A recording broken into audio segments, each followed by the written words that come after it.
The village market in Sevai is the oldest village market in this area, and its market like this are very important to the commerce of this area. And our project has started several markets that in several other villages that are bi-weekly markets, and that are really helping the whole commerce.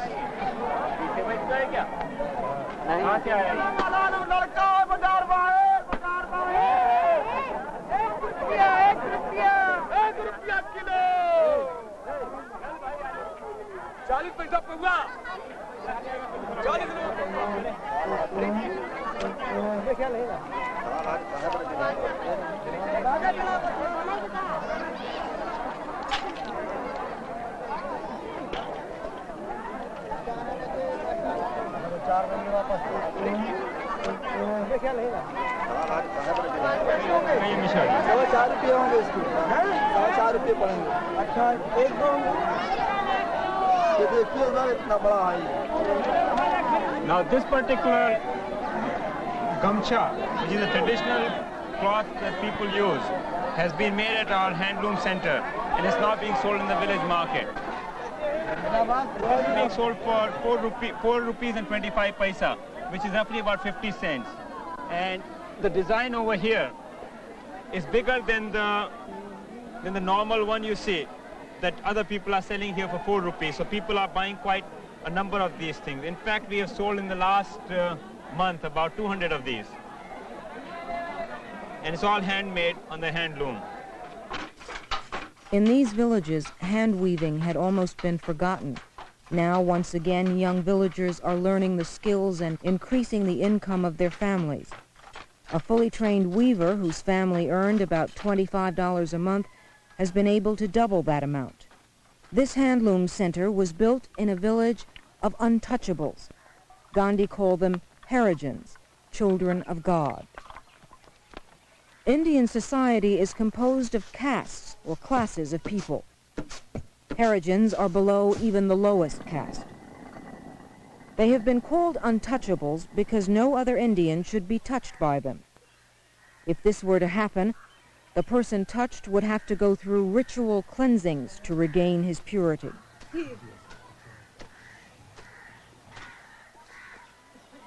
For 30 years, India has had laws to prevent the practice of untouchability, and many improvements have taken place. In fact, the Minister of Defense in the last government was a Harijan. But Harijans still live in separate villages and may be prevented from drawing water from the well of non-Harijans or from walking across their land.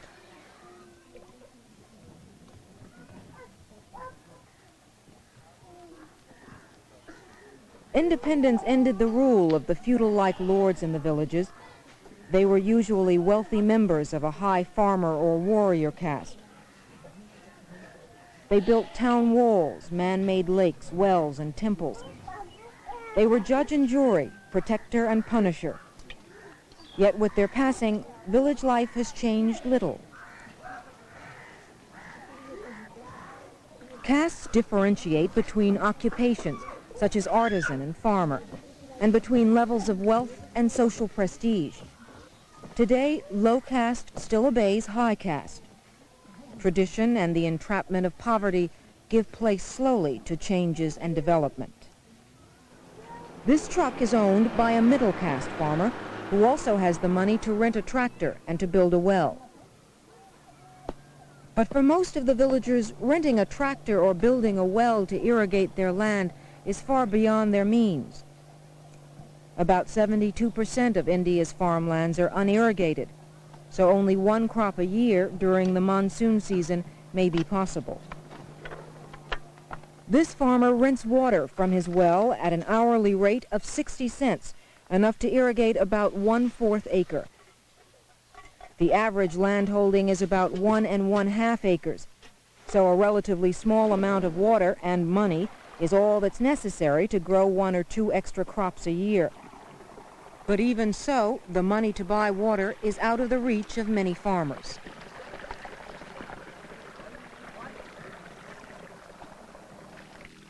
Some are able to take advantage of the national irrigation canals that are beginning to crisscross India.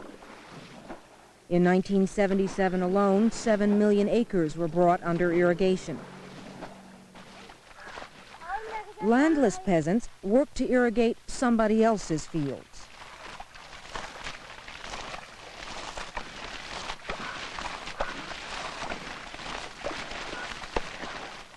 This farmer is not landless, but both because of a firm faith in the traditional way of doing things and because of a lack of money, he is not benefiting from the introduction of small-scale technologies into his community.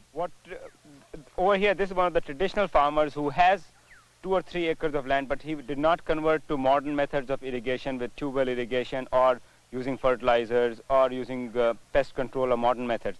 So what's happening is that he's not able to earn as much, and what this results in, he's not able to make more crops per year, and some of his land he's not able to sow at all in the crop season. इसके लिए पैसा नहीं था और फिर दोबारा सोचा कि इसको लगा दो, आपसे आप तो पड़ती है, इसमें पैसा लगा दिया है ढूंढ के, इसमें नहीं जुआ. What is a shortage of capital?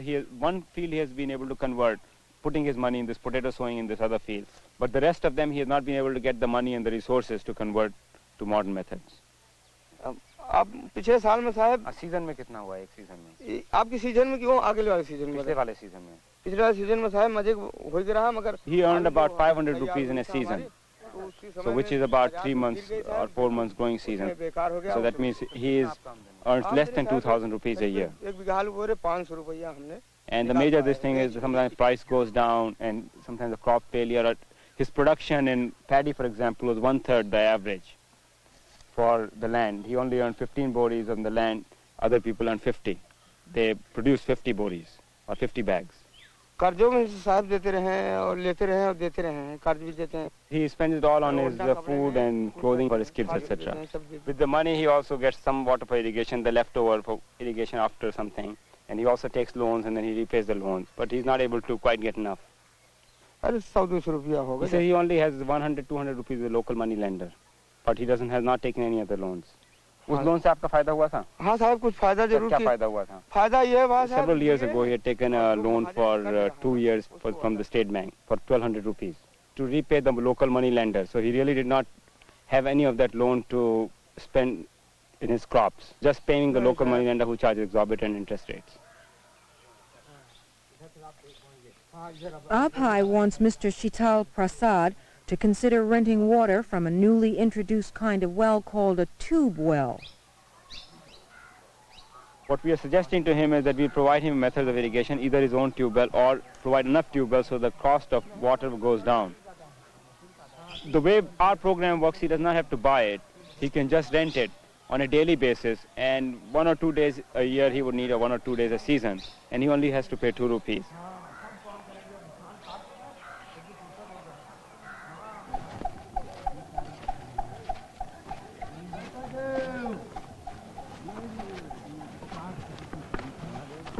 Tube wells are perhaps the most encouraging way of getting water to farmers in the near future.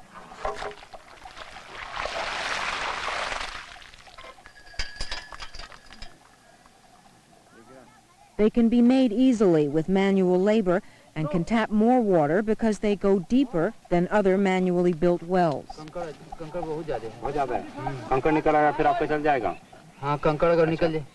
What I'm talking about is the tube well boring over here. This process has been done by hand. In fact, we have first dug a well about 27-30 feet deep from the surface, and this was entirely done by hand. After that, we have bored a tube well 4-inch diameter and turned it by hand with an auger. A few people sitting down there at this level and turning with the auger. And we have gone down to a total depth of about 85 feet. Total depth from the surface to down here. And we found water at about 35 feet or 40 feet, somewhere down here. And now what we are doing is cleaning this up so a cavity would form over here. And if the cavity forms well over here, we might leave it as it is. But very often this layer of water, the first layer, is not very good. So we have to go down to the second layer of water, another 50 feet down, and then get the water from the second layer. The difference is an ordinary well is dug all the way down to the complete depth. This one, you just take a 4-inch pipe and then you pump.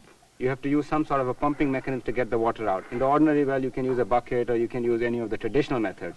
but in tubewell you must have a pump.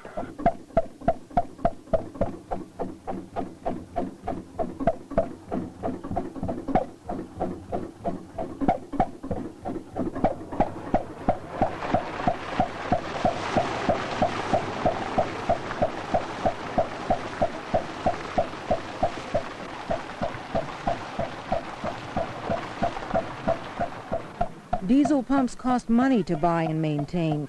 They are certainly out of the reach for the marginal farmer.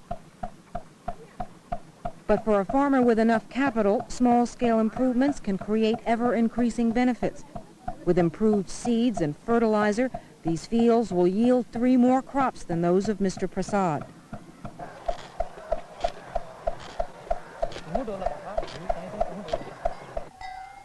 Cows are also essential, as they provide the potential source of fertilizer.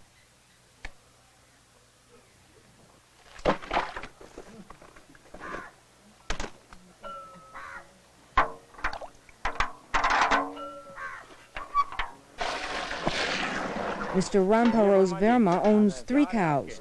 He also owns a remarkable device called a Gobar gas plant, which the Village and Rural Development Project helped to install. What I asked, this is Mr. Ramparos Verma, who is a progressive farmer of this village. He has recently installed a Gobar gas plant. He has 3 animals, and this is enough to provide gas for all his cooking and all his lighting. In addition, he gets improved manure over here, which is very good for the fields. And he's very happy with this plant. This is one of our major objectives, is to provide such plants in the villages. We get about 20 or 30 orders per month. The way it works is you put cow dung in the input tank. It goes inside the Gobar gas plant where it ferments, and in a few days the gas starts coming up, and the gas collects inside this holder over here, and the output is processed slurry, which is improved manure. It is twice as rich in nitrogen as ordinary manure in an open pit. The gas that's produced over is trapped inside this drum, and then it comes through this particular pipe into a trap, which traps all the moisture in the gas, and then it goes directly into his kitchen.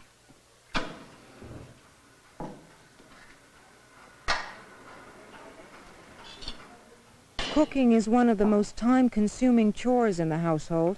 Traditionally, with a large family, the preparation of meals may take up most of the day.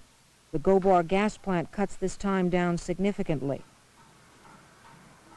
This is another alternative to large-scale fertilizers, where you not only get improved fertilizer and manure, but in addition, you get energy.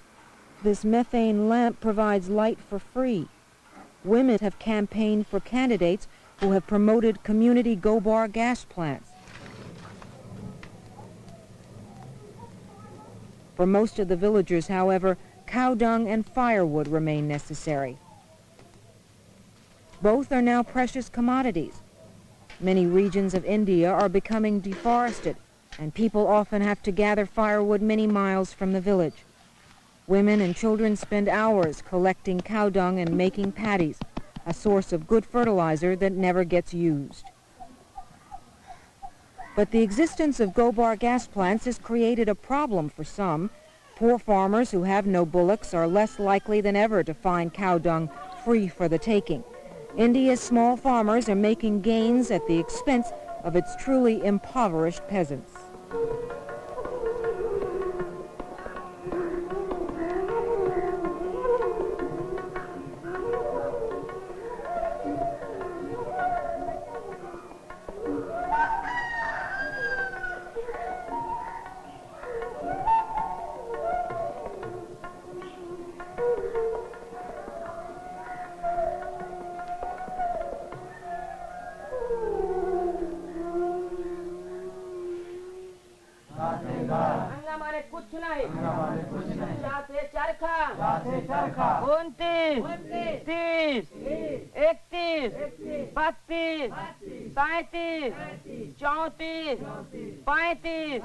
One of the most remarkable aspects of the Integrated Village and Rural Development Project is the evening adult literacy class. After a long day's work, farmers come to learn the alphabet.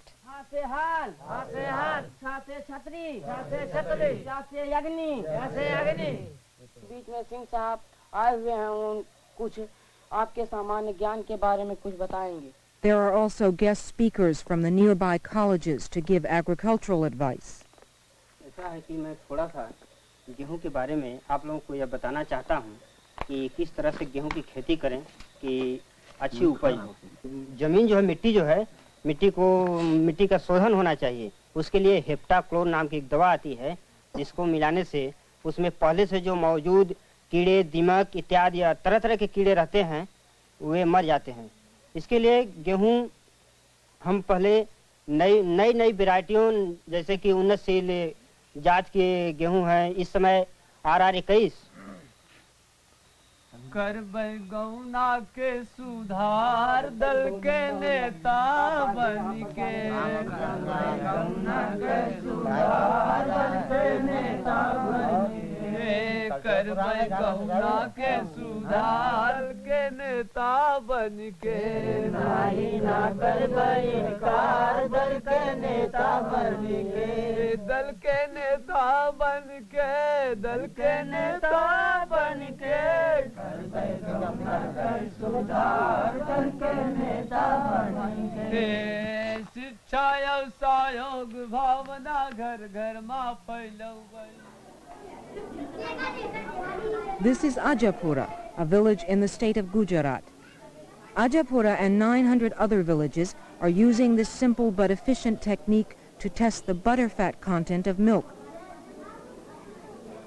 The results are important because they determine how much a farmer will be paid for his milk.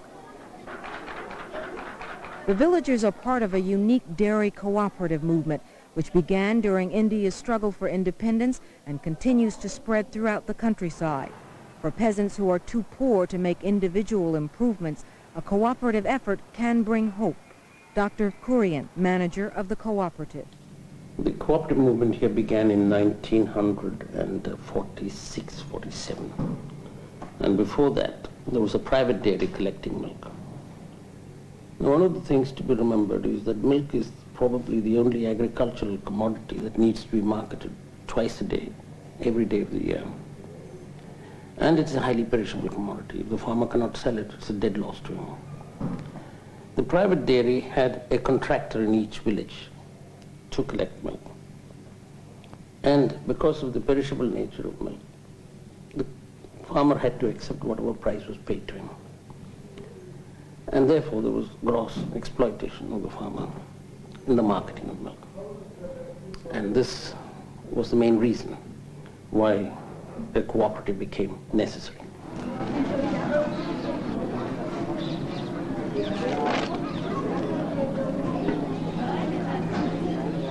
When you go to the villages, you will find that 250,000 farmers are standing in line twice a day, every day of the year, to deliver their milk at 900 milk collecting centers. Now you will also find that in this line they stand irrespective of sex, irrespective of caste. This may not be very obvious to you, but to us it took us several years to get this done. And in the line you will see what is referred to as a Harijan, an untouchable. You will also see a high caste Hindu who is a Brahmin. You will see a Muslim. And they stand in line irrespective of the caste, irrespective of their religion, in the order in which they come. What does it do to a Harijan to stand in front of a high caste Brahmin because he came early? And this he has to do twice a day, every day of the year. What does it do to a high caste to stand behind an untouchable twice a day, every day of the year? Is it only orderly milk collection? Is it not a blow at the caste system? The cooperative movement here in milk has enabled them to double their income, because each farmer here has approximately 1.7 buffaloes, and that is all. They are all small farmers. Most of them are marginal farmers, and many are landless laborers. The well-to-do farmers are hardly 5% of our membership. Now it is found that when farmers market their milk cooperatively, they get about double what they used to get before. Not only because exploitation of the farmers is removed, but also because the yields have gone up thanks to better feeding, better breeding, better management of cattle, all of which are taught to the farmers by extension workers employed by the cooperative.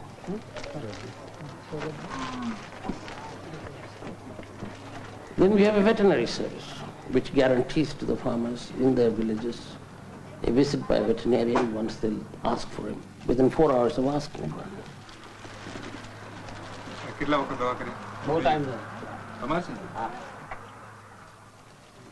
It's the most elaborate system of veterinary care in the country.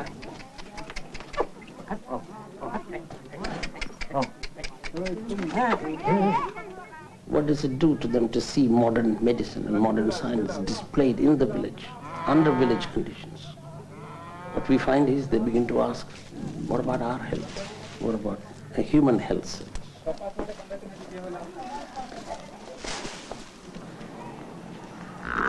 The role of women in these villages has been especially enhanced by the cooperative movement, since it is the women who usually are charged with the milking and care of the cows.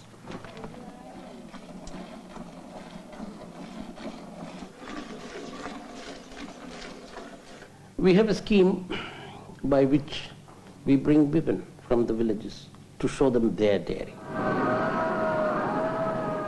What does it do to them to come into Anand, walk into the dairy, and to see the magnificent buildings as they think, the gleaming stainless steel, and to believe they own a bit of it, they have some say in the running of it, and above all they have a share in the profits of it. And they go home that night. Don't they walk home a little more proudly? By working as a cooperative, the villagers have become the owners of the entire process of milk distribution and the manufacture of milk products for the surrounding cities.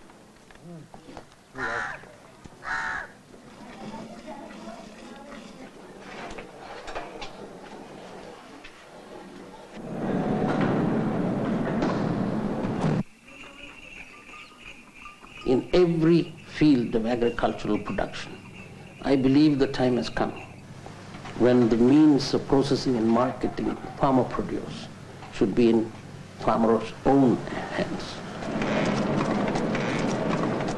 Not in the hands of government, not in the hands of private trade, but increasingly in the hands of farmers' own hands, so that he can truly develop, because true development is development of man. And in a country of 75% farmers, it must mean the development of farmers.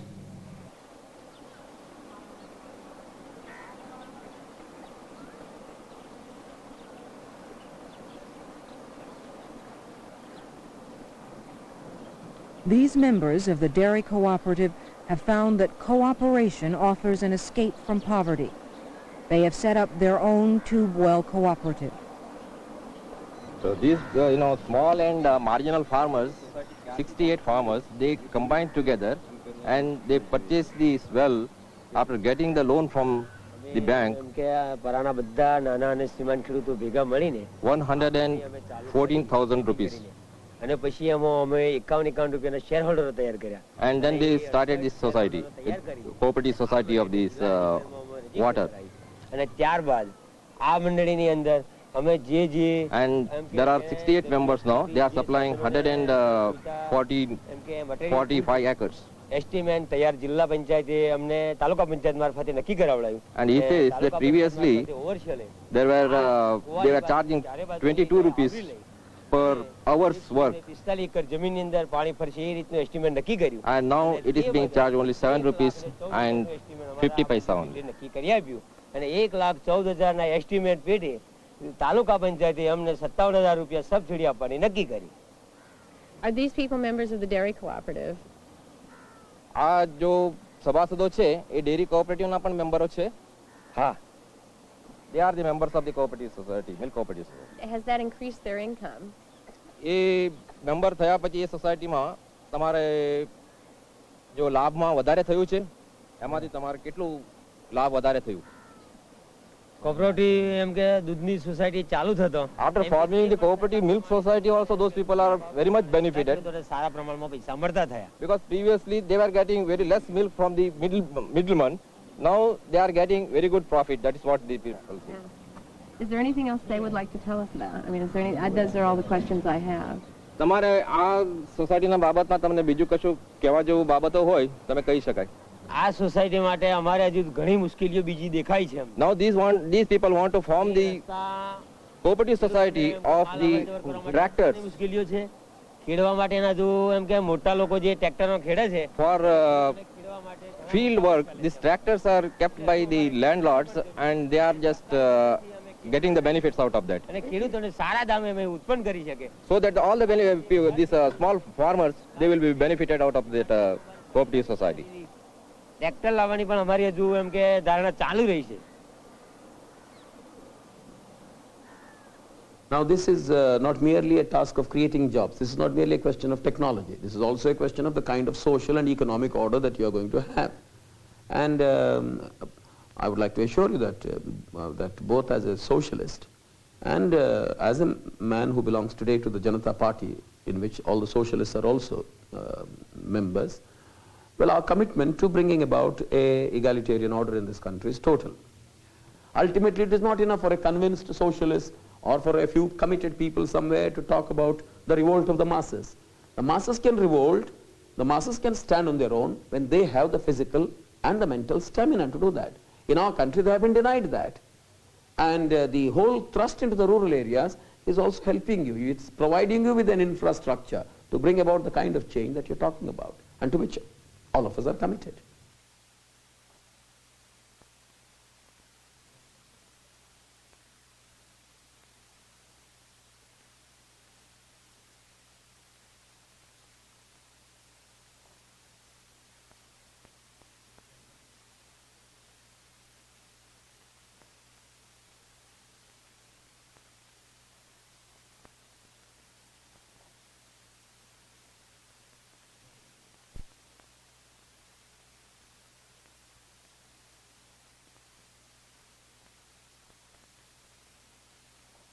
I want to save time and labor, not for a fraction of mankind, but for all.